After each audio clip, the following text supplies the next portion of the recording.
Hello সিনেসাইনবাসী, मोहब्बत पे नहीं है किसी का काबू, पक चिका पक রাজা বাবু। এরকম একটা ফানি ডায়লগ আমি দেখতে পেলাম বরুণ ধাওয়ানের আপকামিং মুভির ট্রেলারে। আর এই মুভিটির নাম সানি সংস্কারী কি তুলসী কুমারী। ট্রেলারটি আজকে মুক্তি দিয়েছে। তো ট্রেলারটি আমি দেখলাম। ফার্স্ট অফ অল যেটা আমার কাছে মনে হলো যে বরুণ ধাওয়ান যেন আবারও সেই কমেডি লুকসে ফেরত এসেছে। তার কমেডি এলিমেন্টস মুভিতে যেরকমভাবে দেওয়া হয় তাকে আমি সেরকমভাবেই দেখতে পেয়েছি। যেমন ধরেন এখানে দেখানো হয়েছে যে বাহুবলীর চরিত্রে সে নায়িকাকে প্রপোজ করছে, কিন্তু কাটাপ্পা তাকে বাঁচিয়েছে, যেন সিনেমার একদম বিপরীতে নিয়ে গিয়েছে। তো নায়িকা রিজেক্ট করে দেয় তাকে। এখানে নায়িকা তার রাখা হয়েছে সানিয়া মালহোত্রাকে। ওয়েট, তার আসল নায়িকা সানিয়া মালহোত্রা নয়। এখানে রোহিত শরাফের সাথে সানিয়া মালহোত্রার বিয়ে ঠিক হয় এবং সানিয়া মালহোত্রা তার এক্স। আর আসলে রোহিত শরাফের এক্স হচ্ছে এখানে জাহ্নবী কাপুর। এবং জাহ্নবী কাপুর এবং বরুণ ধাওয়ান দুইজন মিলে চেষ্টা করে যে তাদের বয়ফ্রেন্ড এবং গার্লফ্রেন্ডকে একটু জেলাস ফিল করাবে। আর দুজন একত্র হয়ে এমন কিছু করার চেষ্টা করে যেটা ওই দুজনকে অনেকটাই তাদের প্রতি দুর্বল করে ফেলবে। তো মুভির প্লট কিন্তু অনেকটাই চেনা পরিচিত। অনেকদিন আগে কিন্তু মেরে ব্রাদার কি দুলহানে আমরা এই ধরনের প্লট দেখেছিলাম। বাদ বাকি আমার কাছে যেটা মনে হচ্ছে যে ফানি এলিমেন্টসগুলো অনেকটাই ভালো ছিল। বরুণ ধাওয়ানের ডায়লগ ডেলিভারি বলেন বা ওই যেখানে গার্ডের ব্যাপারটা বলা হলো, এই ধরনের ডাবল মিনিং বিষয়টা কিন্তু থাকে। তবে আমার কাছে যেটা মনে হচ্ছে যে বরুণ ধাওয়ান কিন্তু চিরায়িতভাবে সেই একই ধরনের ক্যারেক্টার প্লে করতে চাচ্ছে। অ্যাকশন অবতারে সে খুব একটা ভালো পারফরমেন্স করতে পারলো না বক্স অফিসে। তো সেদিক থেকে তাই বলে আবারও কমেডিতে বিষয়টা আমার কাছে খুব একটা ভালো লাগেনি।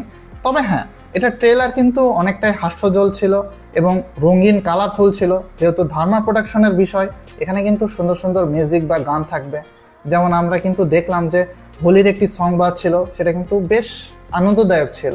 আর এখানে কিন্তু পার্টি সং বলেন, রোমান্টিক সং বলেন এবং একটা ইমোশনাল সংও কিন্তু থাকার বিষয় রয়েছে।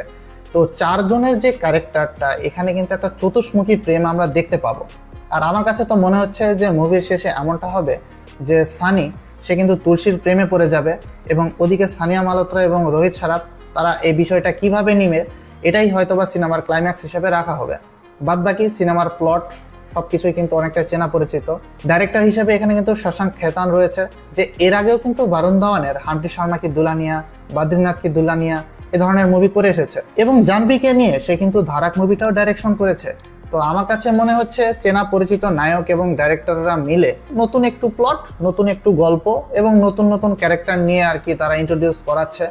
আমার কাছে অবশ্য রোহিত শরাফ বলেন বা সানিয়া মালহোত্রা বলেন, তাদেরকে বেশ হাস্যোজ্জ্বল ফ্রেশ লাগছিল। যেহেতু এটা 2 তারিখে রিলিজ করা হবে, আমার কাছে একটু হলেও আশঙ্কা দেখাচ্ছে যে কান্তারা চ্যাপ্টার 1 কিন্তু ওই দিনই রিলিজ করা হবে। তো সেদিক থেকে কিন্তু আমার কাছে মনে হচ্ছে যদি এটার গল্প এবং ফিনিশিং যদি সেরকম না হয়, তাহলে কিন্তু এটাও সেই হতাশার মুখ দেখবে, আশানুরূপ ব্যবসা সফল হতে পারবে না।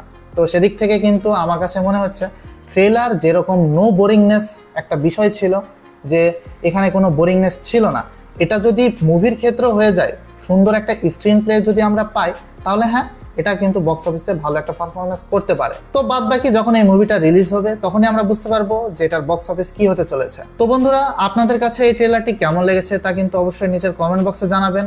আর যদি না দেখে থাকেন এখনো, আমার বন্ধু আমাদের আরেকটি চ্যানেলে এটার উপরে রিয়াকশন করেছে, চাইলে দেখে আসতে পারেন। আমি আই বাটন অথবা ডিসক্রিপশনে আমার এই ভিডিওটির লিঙ্ক দিয়ে দিব। তো বন্ধুরা, এই ভিডিওটি আপনার কাছে যদি ভালো লেগে থাকে তাহলে অবশ্যই লাইক করবেন, শেয়ার করবেন আর অবশ্যই চ্যানেলটিকে একটা সাবস্ক্রাইব করে রাখবেন, কেননা আমরা নিয়মিত কিন্তু রিভিউ ভিডিও নিয়ে আসি আমাদের এই চ্যানেলে। তো দেখা হচ্ছে পরবর্তী ভিডিওতে। Good bye.